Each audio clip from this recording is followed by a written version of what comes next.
Let's take a look at why people start drinking and drugging, because it's an important part of the addiction process. Here are some common reasons. It started off with me wanting to be cool, fit in with my friends, and then it became less of a social thing where I was more using it as a coping skill to deal with anxiety and depression. To have friends, to be in your first year of high school and want to hang out with the cool kids, or even before high school. I felt like I didn't fit anywhere, and I was overweight then, and it just really contributed to my self-esteem and made me feel really bad about myself. Being in a crowded room and feeling completely alone, I felt like that my whole life. How many times I heard people say, drink a beer to take the edge off, smoke a little weed to take the edge off, take a pill to feel normal. Anxiety presented itself first, and those other things, because I was nervous of not being myself, went to go use.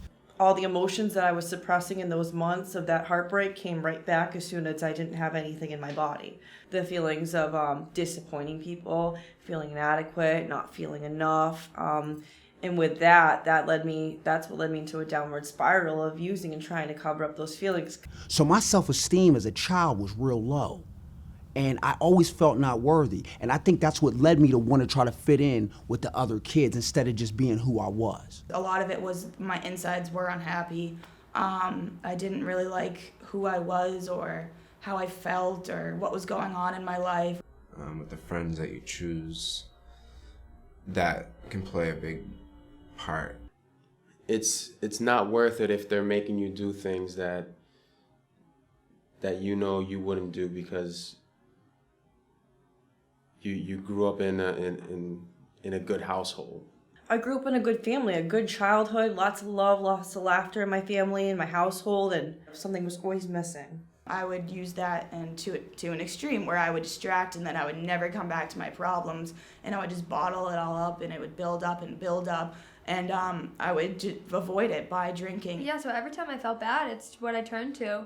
It turned into more of like, I need this drug or else I'm gonna be sad all the time, and it got to the point where like it made my life worse. So I started with just smoking cigarettes, and then from there it turned into drinking and smoking weed, and I took Adderall for a while.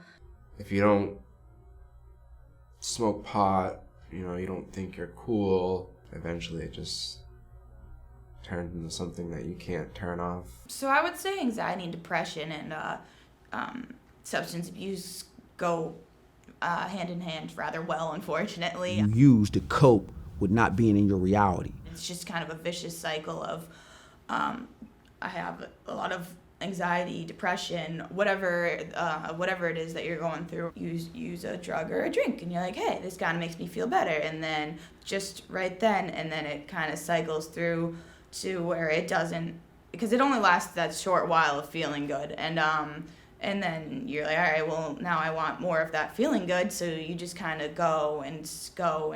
You use these other things, and it's a temporary fix for a long-term problem. When you use drugs as a way to cope with your emotions, you never learn real life skills. Those are what will really help you. Drugs are never the solution. This wasn't where my life is meant to go. You don't always know everything when you're under 18. Our brains aren't even fully developed until we're 26. You make dumb choices when you're young. If really I was making horrible decisions thinking, I'm gonna do this and everything's gonna get better. I'm 22 and my brain isn't even at its best yet. And to imagine that like a 13-year-old is using and changing their brain so much will impact them forever. And then they don't really realize then, because they're so young, that it's going to affect them in the long run, and it really does. You shouldn't do drugs because it ruins your life. You're not anywhere near your peak of life. So to use substances and change to your peak, it's just not what's best for you. Because I want to be able to deal with the feelings without any mood or mind altering substance. I want to be able to take the feeling, feel it, address it, and then deal with it after that. If I just numb it, I won't embrace that process. So when you use, it makes you somebody who you're not. Instead of using healthy tools like yoga, like spirituality, like working out, like eating right, like reading, like school, who I am matters. I am valuable for who I am. I was put here for a reason. And I wish, looking back, I could have just embraced who I was, but there's a pressure to try to be like everybody else and fit in. Instead of me embracing who I was, I caved to that. You need to realize what's happening behind it, because it's not just filling that void, it's making that void bigger. When you stop, like, that void is so big that you don't know what to do and you don't know how to stop at that point. And like, people can avoid that today if they choose to work through the problems ahead of time. So you've just heard why some people start drinking. I started drinking because it was what my friends were doing, but it got to the point where I needed to drink to have fun. Basically, your teen years are when you're starting to create your own identity and peer pressure starts to kick in. It's normal to feel uncomfortable in new situations, like going to parties or meeting new people. But teens learn how to do these things by being put in these situations and actually working through them, and feeling a sense of accomplishment that they can do it. If you rely on drinking or drugs, that sets up unhealthy patterns, hardwiring your brain to need those substances to function in those situations.